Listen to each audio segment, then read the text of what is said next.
سیدنا صدیق اکبر، اللہ نے قرآن کے اندر آپ کا جو طرز زندگی والا معاملہ تھا، آپ جو نیکیاں کرتے، کسی سے احسان کرتے، بھلائی کرتے، اسلام سے بھی پہلے آپ کا کردار اعلیٰ تھا اور اسلام کے بعد بھی آپ کا کردار اعلیٰ رہا۔ پھر تو نبوت کے دروازے پہ تربیت ہو گئی نا۔ سیدنا صدیق اکبر کا زندگی میں ایک واقعہ بھی ہوتا ہے اور لوگوں کو اس پر شکوک و شبہات پیدا ہوتے ہیں اور وہ چیم و گویاں کرتے ہیں، باتیں بناتے ہیں، حقیقت سے آگاہ نہیں تھے۔ رب نے صدیق اکبر کی حقیقت بھی قرآن میں بیان فرما دی۔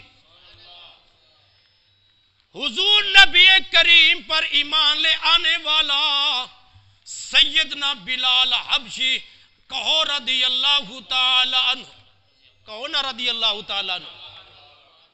جب تم رضی اللہ تعالیٰ عنہ کہتے ہو نبی خوش ہو جاتے ہیں، کیونکہ ان کے یاروں کی وفاؤں کو یاد کر کے تم ان کو خدا کی رضا میں دیکھتے ہو، پھر کہتے ہو کہ رضی اللہ تعالیٰ عنہ، اللہ ان سے راضی ہے۔ ایمان لے آئے۔ امیہ بن خلف آپ کا مالک ہے، وہ کافر دشمن اسلام۔ حضرت بلال مسلمان ہو گئے۔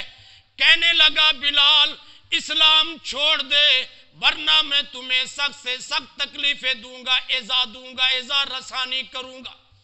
بلال تو بلال تھا، لوگوں نبی کا کلمہ پڑھنے والا، اتنا مضبوط نڈر تاریخ نے دیکھا۔ آپ کے ہاتھوں پہ میخیں لگا دی گئی، پاؤں پر میخیں لگا دی گئی، زبان پر گرم سلاخیں رکھ دی گئی، سینے پر بھاری بھرکم پتھر رکھ دیے گئے اور گرم ریت پہ لٹایا گیا اور پاؤں میں رسی ڈال کر مکہ کی بازاروں میں گھسیٹا گیا۔ آوارہ بچے گھسیٹتے تھے، امیہ بن خلف خوش ہوتا لیکن بلال اللہ کو یاد کرتا۔ لوگوں ہمیں اسلام کی راہ میں کیا تکلیف پہنچی ہے، کوئی قربانی نہیں دی، کوئی خاص قابل ذکر عمل نہیں جس پہ ناز کروں، مگر سیدنا بلال حضور کے غلاموں میں سے ایک غلام کی اگر ہسٹری و تاریخ پڑھو رونگٹیں کھڑے ہو جاتے ہیں اور اپنے کیے پہ ندامت آتی ہے۔ یہ تو وہ اس دور کے مجاہد ہیں اور وفادار اور نثار ہونے والے، قربانی دینے والے جوان، لیکن ہم تو پھر اپنے کیے پر سوائے شرمندگی اور پشیمانی کی اور کیا کر سکتے۔ ایک دن میرے پاک نبی کا گزر ہوتا ہے اور اللہ کے حبیب کی نظر بلال پہ پڑتی ہے۔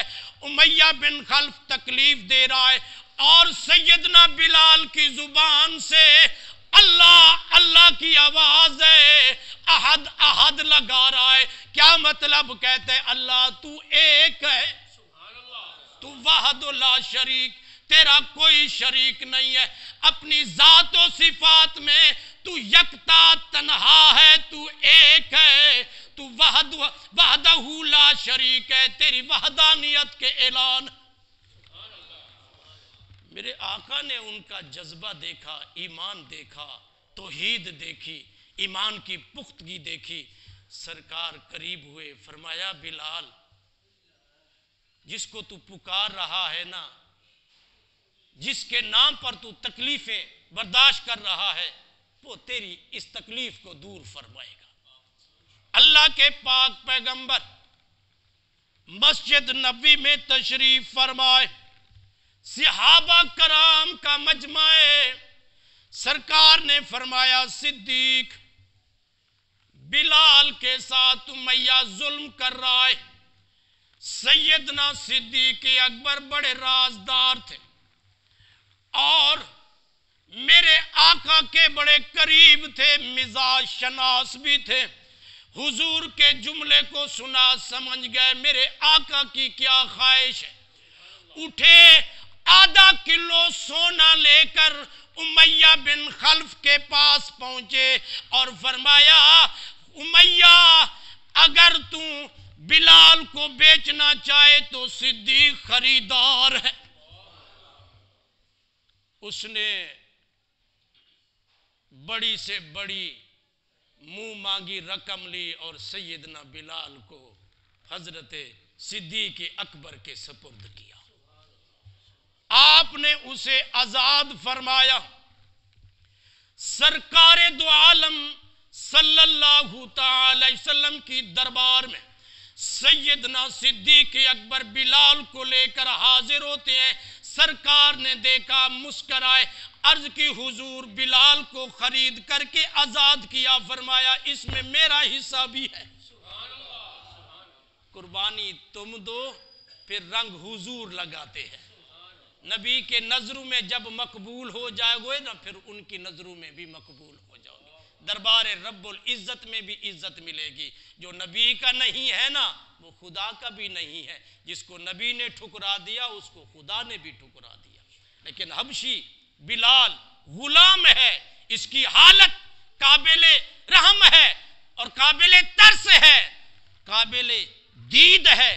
لیکن جب دربار مصطفیٰ میں گئے تو قابل رشک بن گئے. کعبے دی چھت اتے چاڑیا سایہ نے،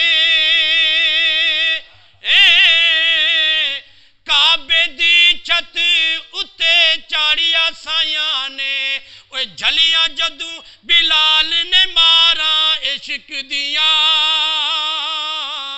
مارا عشق دیا.